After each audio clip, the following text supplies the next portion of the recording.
Say, woman, with your magic spell. Shaming unto your fingers.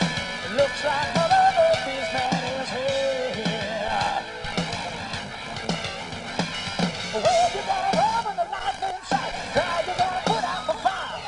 Flying like the boys in the brightest of light. Burning up the road to the side.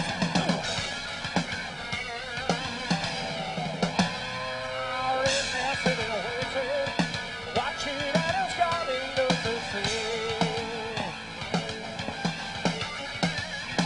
Life ain't getting worried, and don't you gonna have to let her off back to me.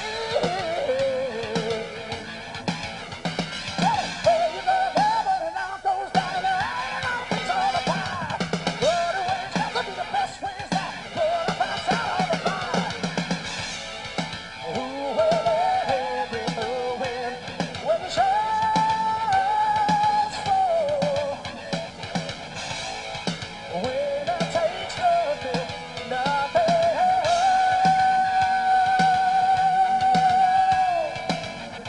Well, we're still chilling out backstage at the Tyketto Rock Festival in Belgium with Tyketto, and I've got Danny, Brooke and Jamie still with me. We'll talk a little bit more. We've got some live performance on the way for you to watch out for.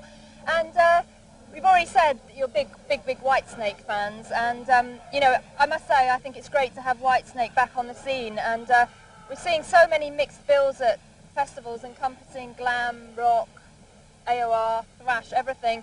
I mean, how do you feel about the lineup here today, and do you think that's the way forward for people to be a lot more open-minded and to have these mixed bills? I think not only that, I think it's really important because, quite honestly, I think record companies rip people off. And I think as long as the audience allows for that kind of a mixed bag, certainly they're going to get more of their money's worth. I think, like in America, the first tour that was successful in a long time was the whole Lollapalooza thing, because it was the type of setup it was. And everybody said, hey, you know, we've got to stop with this. You know, it's horrible. I mean, CD prices, everything's way too high. Sooner or later, somebody's going to catch wind of it and you know, do the right thing by the audience. So this kind of thing as a mix, I'm hoping will become more prevalent in the States. Right now, like we said earlier, it makes more sense because kids don't mind being into Slayer and into Sleazebees and into Tyketto. It's cool to like whatever you want to like. So. I mean, at Donington, I don't know if you know, but there is a lot of speculation about Extreme playing with Pantera and Sepultura. And Nuno from Extreme made the good point that it isn't like a musical Olympics and that there is room for everybody. But do you feel at all intimidated when you're on a heavier bill with a lot more heavy, aggressive bands? No, not at all, because I think there's these people that come out here want to see all kinds of music. And I mean, I saw Tyketto t-shirts in the front row, and they're having a great time right now, you know. So it doesn't really matter what it is you want to do. The people seem to, at an open-air festival, seem to rotate, too. They move up and they move to the back, whatever. And as far as being intimidated, not at all, just because we do a lot of heavy stuff too. You know, I mean, it depends on what you call heavy and what you don't call heavy. You know, so I mean, it's all part of it. I mean, there was the opening band was a real heavy thrash band. I enjoyed the hell out of them. I thought they were great. So it's also with us, Tyketto Live and Tyketto Album are two different animals. You know, so we tend to get just a little bit more aggressive. Yeah. I like the sound of that. I think a salt and peppered audience is better like that too, because you have different people rubbing up against each other, and different people are getting turned on to different kinds of music this way too, which is cool. The way it should be.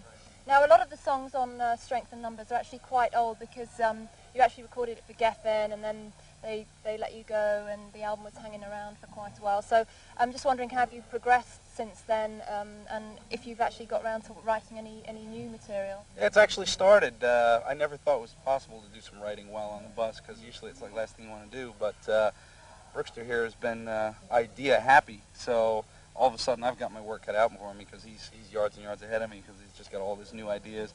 And again, all just the new stuff that we're listening to. The band's really into the new Soundgarden record. You know, it's whereas if Tyketto attempted to sound like Soundgarden, it would be fake. But there's things to be learned there. I mean, and that's how I feel about all the music that's popular. I mean, grunge may be popular, and some people can't hang with it, but there's some great musicians in these bands. And they're doing some stuff that I think is very reminiscent of Led Zeppelin, which is where we come from in the first place. So the new stuff is starting to roll, and I have no idea what we're going to be like, but the only thing I can guarantee is that we won't change intentionally. It's just input. You know? With Jamie in the band as well. And also, you know what, with being in Europe and all, our inspiration has changed a lot. Whereas maybe 2 years ago when I first got in the band, we were kind of sitting in the basement and playing some shows in New Jersey.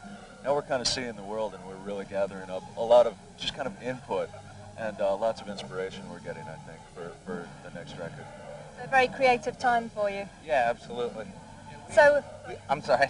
We usually don't look at being on the road as a time to write songs at all, but I think it was the first day that we were on the bus, or maybe the second day, we were driving. We were going to Copenhagen, and Danny and I sat down and wrote a song. It was just like, so it seems to be coming together really fast. I think we're going to have a lot of songs for the third record.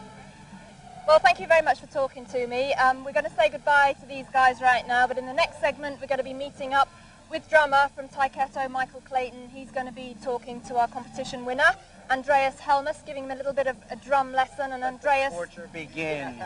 Andreas will be checking out being a roadie for the day, so watch out for that. I'll say thank you to you guys. I think the future's looking very bright for you, and I wish you all the best. Thank you. Okay, we're going to go, actually we're going to keep a little bit of a melodic rock vibe going right here, very in keeping with the beautiful weather here in Belgium. And we're going to bring you right now the new video from AOR supergroup Crown of Thorns, and this one is called Hike It Up.